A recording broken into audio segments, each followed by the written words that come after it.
Hi everyone, my name's Sarah and this is the Squiggly Careers podcast. This week is one of our Ask the Expert episodes where I'll be talking to Jefferson Fisher, who's the author of a book called The Next Conversation, and you might also know him from his very popular YouTube and Instagram videos where he talks all about how we can communicate better. He's a lawyer, he still is a lawyer in Texas. And he's just created all of these incredibly useful short videos to help with some of those challenges that I think we can all appreciate. Things like small talk, what to do when someone disagrees with you, what about when somebody's very different to you. And I think you're going to really find this conversation useful. It's very practical. Jefferson is an absolute pro. He was a real pleasure to spend time with. Every situation or scenario that I threw his way, he had an action or an idea that felt really relevant and that I could put into practice really quickly. So I hope you find this conversation as useful as I did, and I'll be back at the end to say bye.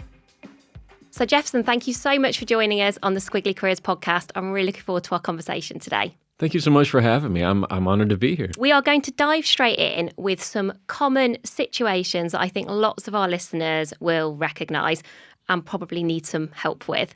And from watching lots of your videos on Instagram, and if you've not watched those, I'd really recommend them. And kind of reading your book, you've got really practical ideas. So that's where I think we can kind of be most helpful for our listeners today. So we're going to start off with scenario one. Imagine you are in conversations with someone more senior than you. So a manager or a leader, could be your manager, could be someone from a different department.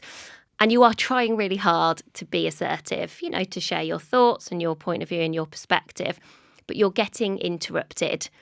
Where could somebody start if they were like, I'm just coming away from those conversations feeling maybe a bit disheartened and probably a bit demotivated? When you're in the workplace, somebody who's senior than you, it can become disheartening when somebody is interrupting you because you feel like you're getting stepped on. You feel like your thoughts, your questions, your voice is getting stepped on. This is what I recommend. Anytime that somebody interrupts you, number one, let them interrupt you. The first time, you're going to just let them interrupt. That means you're going to stop what you're saying immediately and let them keep going. Why? Several reasons. One, because they weren't listening to you anyway. I'd not thought of that. They weren't going to listen to you anyway. They were already planning their first opening act.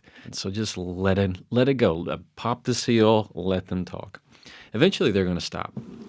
Another reason why I like to let them interrupt is because some people are neurodivergent. Some people don't have the emotional fluency to understand the politeness and typical procedure of conversation.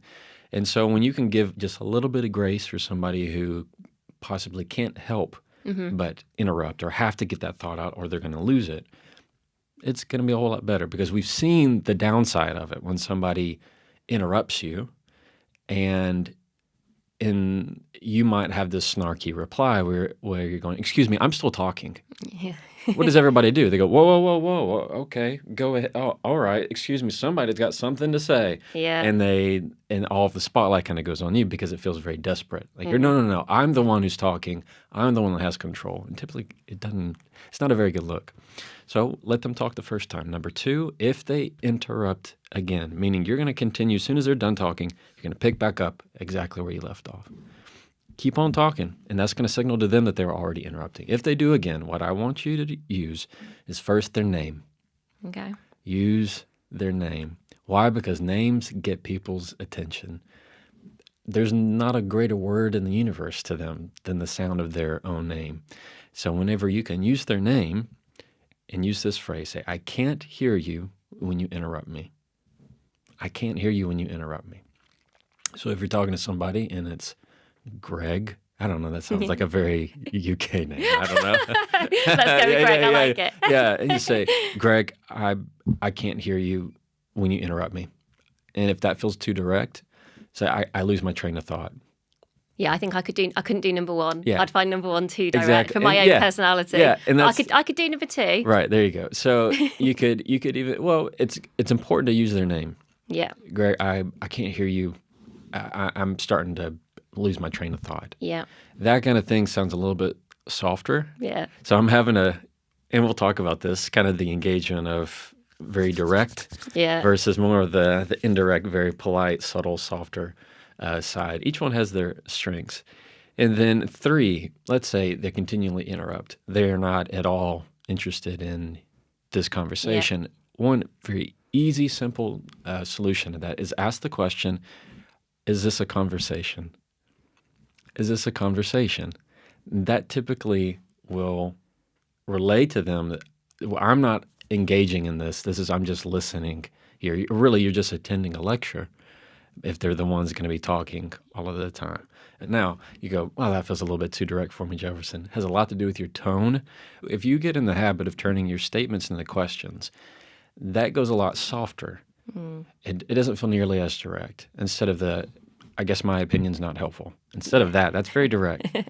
I would switch that, turn it into a question. Would it help to have my opinion? Yeah. Like that's a little bit softer. Or would my opinion be helpful? Also a little bit softer. So you get in the habit of turning statements that feel really direct into a question, and it softens the blow and says the same thing. What if you are someone like me who doesn't like conflict? So I don't like arguing, I don't like conflict. And often when I say that to lots of our community, you get lots of people nodding along. What could I do to prepare? When you feel like you are getting nervous or worked up or you a conflict avoidant, there's nothing wrong with that. In fact, I would say to anybody listening who's conflict avoidant, that means you really love your peace.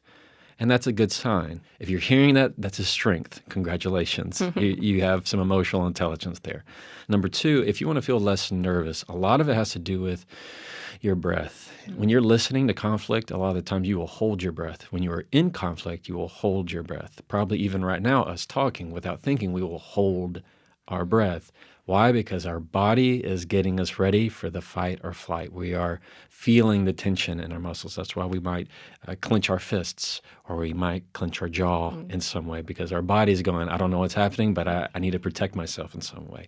Or we need to run from it. Same people who might say they might hang up the phone if it's starts to get into an argument, or they want to leave the room, slam the door, anything like that. Your breath, the reason why your breath is so important is that it gives you time. So using that is a wonderful tool.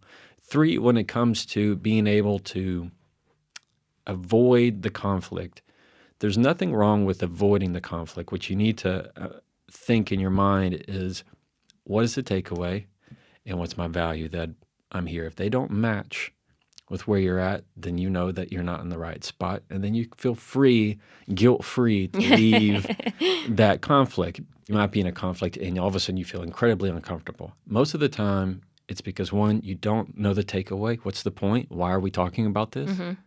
So you don't know the end goal, and that's very confusing. 2 is you don't know the value of why you're there. So what's the value? What's the space you're holding is what the therapist was saying. You're right. What's my value? Am I here for justice? Am I here to stand up for X, Y, and Z? Is this a value that is a part of my core? And so a lot of the times it's not so much that you avoid the conflict. You're avoiding the lack of clarity in the confrontation because you're not seeing the point. And I also find that people who avoid conflict don't really sweat the small things. They tend to look at the big picture. They like to understand what's the takeaway, what's the goal, what's the objective, and then they go, oh, okay. Well, then this isn't that big of a deal. They have a lot of perspective in the conversation. So I would still see it very much as a strength. Someone once gave me some advice when I was in big organisations talking about some of the jobs that I wanted to do. And they did say to me, you need to get better at constructive challenge, Sarah, if you want to do those jobs, because there's no way people are going to agree all of the time. Right. And actually, that's also a good thing because we want different points of view and perspectives. I still don't enjoy it, but at least I can do it. Right. Yeah. And I'll even give you a framework that's going to help with that. I'm ready. It's called a frame, a conversational frame. And there's 3 steps to it, of course. So step 1, and for anybody listening or watching, you can apply this for any situation, not just workplace. We're talking the boardroom to the living room. And if you apply this kind of this frame, this structure is what it is. It's a structure for having these conversations. When you actually use this frame, I promise you, you will have a much better conversation. So step one is you tell them what you want to talk about. You simply talk about the subject. Whatever it is, you want to talk about the budget, you want to talk about the kids' schedule, you want to talk about the upcoming meeting that you have tomorrow. Whatever it is, you talk about the subject. So step number 2 is you tell them how you want the conversation to end. Okay. That's the main key right there. A lot of people miss that. You're telling them what you want to walk away with. You're telling them what the purpose of that conversation is. Step 3, you get their buy-in into the frame. So you're getting them to agree to the 1, 2, 3. You're getting them to agree to the picture. Right? So the idea is when you put a frame around a picture, it enhances the art. Yeah. Right? I mean, the art changes depending on the frame that you have it in. It looks totally different. It's the same type of concept. So let's put it in a business context first. Yeah. So it would sound like this. Hey, I'd like to talk with you about our budget meeting later this afternoon, and I just want to walk away with this conversation with us being on the same page. Does that sound good? Now you know exactly what we're talking about. Rather than me saying, hey, do you have 5 minutes later today? Yeah. You have no idea what we're going to be talking about. Or let's say it needs to have some discipline involved. You'd say, hey, I'd like to talk with you about some comments you made at yesterday's meeting, and we need to walk away from that conversation with the understanding that's not acceptable here. All right? And they go, all right. And you know good and well, and they're going to agree to it. Why? Because you've told them exactly what you need to talk about and exactly when that conversation is ending. And that reduces anxiety. Because what happens typically is we say, hey, you got 5 minutes? Hey, so I've been meaning to tell you, and you can totally tell me if you disagree or not. And I mean, so essentially, so basically, you made some comments.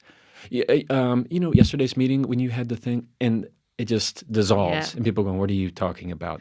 And in that first part of the frame, would you ever signal to somebody out loud if it was going to be a difficult conversation? Absolutely. Let's say I put these in a sensitive category. So we have something sensitive to talk about that's maybe personal and private, or we have something hard to talk about. Maybe you have to deliver bad news. Or maybe you need to fire someone, let them go. Yes. Whenever you start with the niceties first, and then you end with the difficult, it creates this contrast of not like dissonance almost. You got it. There's a lot of dissonance and a lack of feeling like it was authentic and genuine. Because this is how these type of conversations go typically, is you sit down. Let's say this is our office, and you sit down, and I need to have a hard conversation with you. You might sit down, and I go, so how's everything? You good? Did you check out that new place that was open? That's crazy. Yeah. Wow. So listen, and right there, that's the line right there. You say, so listen, or so anyways, or I might say something wonderful about you. I say, you've been so good here. We really enjoy having you. But, and we use the word but, it just deletes everything ahead of it. Instead of all of that, because it creates distrust, is you label the conversation. And you say something as simple as, this is going to be a difficult conversation, or this isn't going to be fun to talk about, or I'm not looking forward to this conversation, or this might come as a shock to you. It can be as simple as, this is going to be a difficult conversation. This is going to be a difficult conversation for us. Pause. Because it lets them it allows them to kind of take a moment to ready themselves. Then deliver what you need to deliver. The project isn't progressing like it needs to. And I want to walk away at the end of this conversation with a plan of what we need to do to make sure that we continue to be on the same schedule and be aligned in this. Sound good? Yeah. And then using that label is a great way to be honest, genuine, and now they're in it with you. Because if you wait till the very end, they're left wondering, am I getting fired? Is this bad? What's happening? Because we feel it. We feel it. Anytime you email or text, we need to talk. Like they think the worst. You know? And how about if you are somebody who perhaps gets stuck in people pleasing? And this is something that we've heard quite a few times from our community, from our listeners. What can just give people the confidence? I feel often it is about the confidence to be like, I know I'm a people pleaser and I'm still going to have the hard conversation. Yes. I like to teach that it's okay to be a people pleaser as long as you make sure you're one of them. As long as you make sure you're also taking care of yourself. Yeah. If there's one thing that, if you're listening and you're a people pleaser, a phrase that I want you to start using more often at the beginning of your sentence, and it's going to feel weird, is using the phrase, I need. I need. Even if it's, I need a little bit more clarity around this X, Y, and Z, or I need to let you know that I am at 90% capacity on my workload. I'll try and get to it as soon as I can. I need to X, Y, and Z. Whenever you're saying I need, the reason why I encourage that phrase is that it pushes you to state what you personally need instead of just assuming people will know or expecting that people will just feel it out or that they should know. Whenever you are able to speak it out, I mean, you are forcing out your own personal values and needs. Yeah. And so when you say that phrase, I need, it's going to feel probably a little weird, but that is exactly what you need. I need a little more time with this. I need some time to think about this. I need X, Y, and Z. When you use that phrase, it's going to allow you to share a little bit more of what you personally are feeling like you're not voicing nearly as much. And so anytime you're able to say, I need to better understand, I need more clarity, I need to leave, I need to say how you're automatically putting in the boundaries, you're removing the people pleasing. I need to say no. I need to say no to that project. One of the questions that I got from our listeners, which I thought was a good one because it was sort of a bit trickier than maybe something in the moment. Okay. What do you do when you feel like you are having a good conversation? So let's imagine for a moment you're very senior. You're not my boss, but you're very senior and we work together. And actually, I feel like in a conversation, I am asserting myself. We come away and it feels like a productive conversation. But then the next time that we catch up, nothing's changed, or it feels like maybe we're going around in circles. So I feel like I'm having to have the same conversation more than once. And maybe that continues to kind of recur, like feels good in the moment, but then actually your confidence of anything actually changing after a conversation is just going down and down and down. How do we then approach that? Where could we go now? Where you don't want to go is to assume why it's happening. Assume they're not listening. Assume they don't care. Assume that you've done something wrong. That's a negative, dark space. Don't go there. Instead, what I want you to do is become the student in the conversation, meaning have a learner's mindset. Let's say you and I, let's put it in context of me and you. You're my supervisor. We've had a conversation, which I thought was very productive. Yeah. A few weeks later, I realized, wait, this is the same discussion. Yeah. Instead of me going, we've already talked about this. Did you not listen to me? Or you don't even really care about my opinion? What's happening here? Instead of that, become the student. Why? Because they will always give you more information if they feel like they're teaching.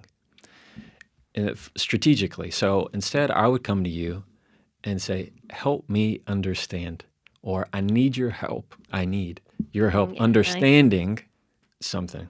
I hear us on this X, Y, and Z that we just talked about. From what I remember, we discussed this, but help me understand, is this a different conversation than the one that we had? Or maybe is your mindset different than it was a few weeks ago? Or help me understand if things have changed. Whenever you say, help me understand, it's, instead of it being me across from you, it's like me getting your chair and you sitting beside me and then pointing it out together. And now we're teammates. Yeah. Instead of looking at it together. And then that way you feel a whole lot, you're not getting defensive. And you're going to feel a whole lot more open and say, oh, let me teach him my thought process. Or even if I say, I'd like to help me understand your thought process. That is a lot more.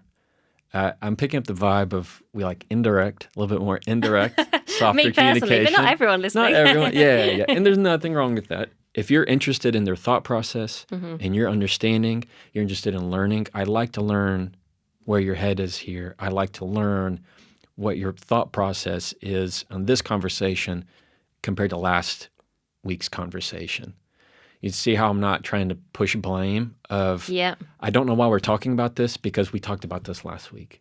Yeah. That comes across as they're incompetent, you're getting defensive, you're trying to get difficult. Blamey. Exactly, and there's the dissonance. Instead of if I say, I need your help with me understanding your thought process on why or how this conversation is different from the one last week. That's going to be a whole lot better for you. So takeaway is when in positions of somebody is more senior and than you, turn them into learning conversations. They're the teacher, you're the student. Why? Because they will tell you more. Often they will tell you stories. So let's say, even for example, I need to talk about something that's been important to me that I need to kind of, maybe I need a raise, maybe I complain, maybe there's something I'm not liking. There's a difference in me coming to sit down with you and I'm having the anxiety of, okay, so I have something to talk with you about, and it's not that big of a deal, I promise. But like, and this is just, it's whatever. And you're going, what's happening here? The manager thinks you're leaving, right? Yeah. And so immediately they're thinking, what's happening? Are you leaving? I don't know. You're creating anxiety. Instead, when you can say, can you help me understand when you were in my shoes? What did you do to X, Y, and Z? What did you do to get a promotion or continue to improve? Or how did you handle this situation? And all of a sudden, they don't take it personally. Even though you're directing it at them, they go, oh, well, when I was in your position, what I had, and they begin to tell a story. And they start to give little nuggets of what they found was the most important thing. When you can ask, what did you find to be the biggest leverage point or the biggest move maker for you? So anytime you can turn those moments into student learning, it's going to happen. And what about with, as you were describing that then, and you were sort of saying, I feel like you're probably a bit more indirect, which would be true. What if you are naturally more indirect, but you work with someone who's very direct? Could be a peer, just could be someone in the kind of same team. Perhaps it feels like quite hard to work together because you will have that in every team, right? Everybody's styles are kind of slightly different. And I guess the risk is you gravitate away from those people because you find it too hard. But then I think you miss out on a lot. You miss out on a lot of learning. So do you think the student-teacher concept would work quite well there? Or is there another build that you would add? The student-teacher definitely could work. Yeah, I thought that. I think also you have to remove the element of taking things personally. It's very difficult to not turn everything about us, that they didn't say hi on purpose. They sent this email to sound rude on purpose. And whenever you start to take things personally, it can weigh you down. It can create a lot of invisible, unspoken expectations and assumptions. And that's the key word, the unspoken. Those kind of things are a quick way to sink any kind of ship in the workplace is unspoken conversations and expectations. So one would be the learning mindset, the student learner mindset. Two would be not taking things personally. One phrase you can use is, did you mean? It's I love this phrase because you can use it in a lot of different contexts, but it was, did you mean to leave my name off of this report?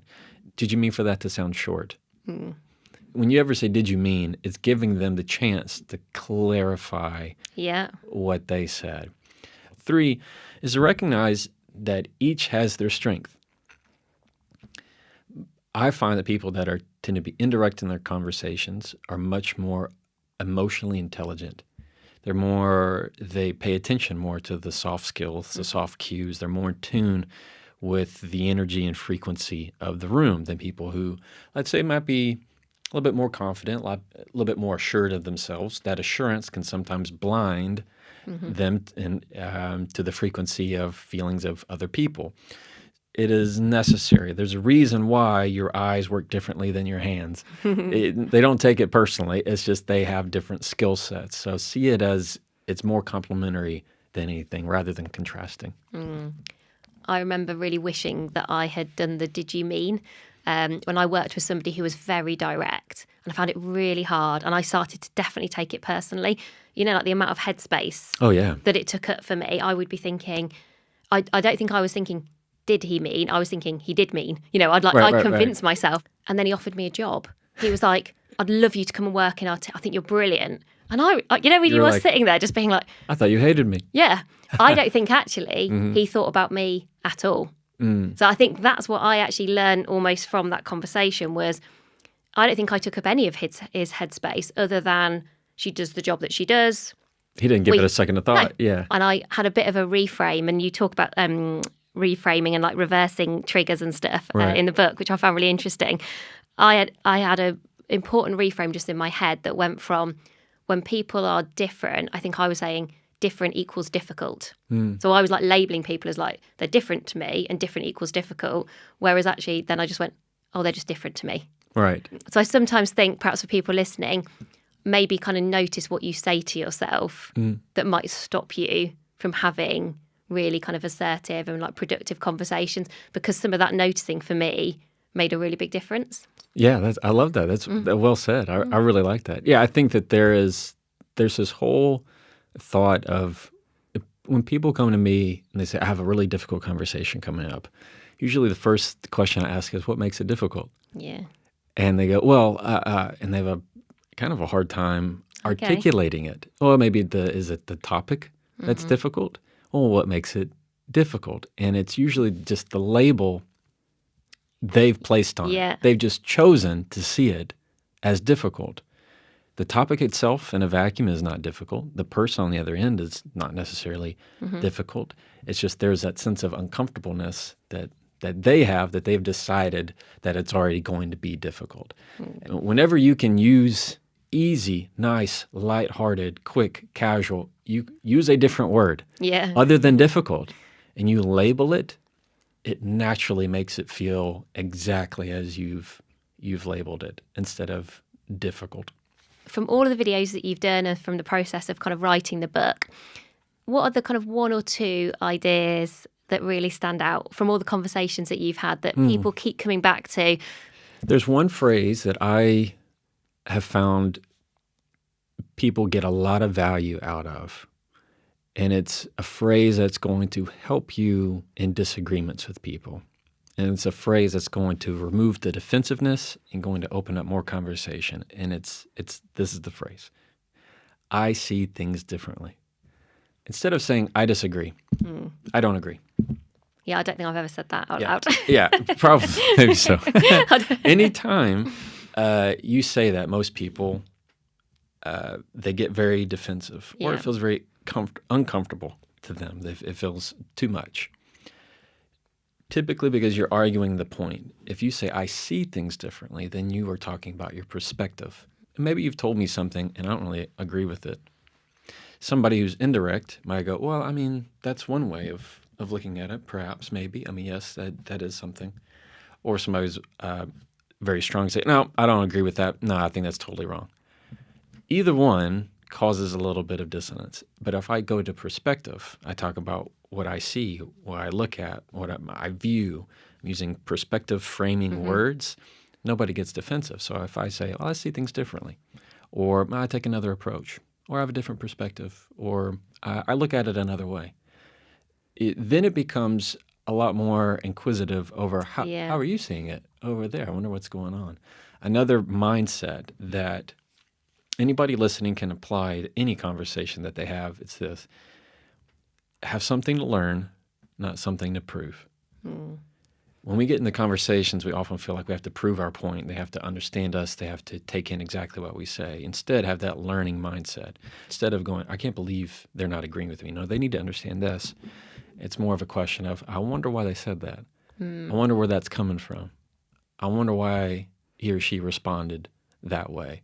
Rather than looking at the surface of the response, look deeper behind the motivations and intentions of the person. And one word that's going to help with that is the word maybe. That helps you not take things personally. Maybe they're having a hard day. Maybe they didn't see my email. Maybe they're feeling overwhelmed. Maybe X, Y, and Z. It helps you give a little bit more benefits of the doubt. And then finally, I'd leave one that could help in the workplace. And this is for if you've ever been at a table and you're giving out ideas and you feel like people just put down your idea. Yeah. Why? Well, it's because it wasn't their idea, right? The people think their idea is the best idea, and they want everybody to agree with their idea. And unless yours is fully thought out and tied with a bow, they're going to find some way to poke an arrow into it. Instead, use a percentage. Say, I have roughly 70% of an idea. Okay. I need help with the other 30%. I have 80% of an idea. I have 50% of an idea. And what you're inviting is for them to fill up the other percentage. And now they'll kind of take it as a competition, or now they're invested in collaborating to complete the 100. Yeah. And now they go, oh, no. What would be cool is you adding on to the language, adding on to the idea, feeling like it's now collaborative rather than is your idea the perfect spitting image of what everybody needs to agree on right now. So just a quick little percentage is a great little trick. I think that's a very smart thing to do when you're trying to influence and persuade people to kind of make a decision. I used to do something that was kind of almost kind of the opposite of that, but that also works well, where I would say to people, like, here's the idea, but to almost like tell me all the reasons why this won't work. But through telling me the reasons why it wouldn't work, they then also come up with the solutions to make sure that it did. And I did used to find that actually particularly senior people, they loved then kind of stress testing those challenges and being like, oh yeah, but we could do this. Right. And what about this idea? You know why that is? Why? Because we love to disagree with people. Yeah. And we'll find the way to think the converse. Yeah. So if I were to tell you, look, I don't mean this rude, but... and I tell you something, it doesn't matter what I say. You're going to think what? It's rude. Yeah. If I say I don't mean this disrespectfully, in straight away, you naturally think, no, it's going to be disrespectful. But if I switch it to say you're probably going to think this is rude, and then I tell you, you're naturally going to think I don't think it's rude. I think it's fine. We love to think the converse. Of other things. It's just a part of human nature but when you can use that to your advantage, strategically and effective communication, it's going to go a lot better. We always finish our podcast episodes by asking our experts to share just one piece of career advice that you'd like to leave our listeners with today. Humility is never a bad move. I find humility to be such a wonderful trait, an asset, no matter where you are. It doesn't matter the accolade. It doesn't matter how efficient or proficient you are. Humility is always recognized. Jefferson, thank you so much for being in the UK. It's really nice that we were able to have this conversation in person. And I feel very privileged to have met somebody in real life that so many people have told me has had such a positive impact on their day-to-day communications. So thank you. Thank you very much. I appreciate it. Thanks for having me. So thank you for listening to the Squiggly Careers podcast today. I hope you enjoyed our conversation with Jefferson. So many things that it made me reflect on in terms of the quality of my own conversations, and perhaps some things that I'm going to try to do differently. If there are other experts that you'd love to hear from, please let us know. You can always email us. We're Helen and Sarah at squigglycareers.com. But that's everything for this week. Thank you so much for listening or watching, and we'll be back with you again soon. Bye for now.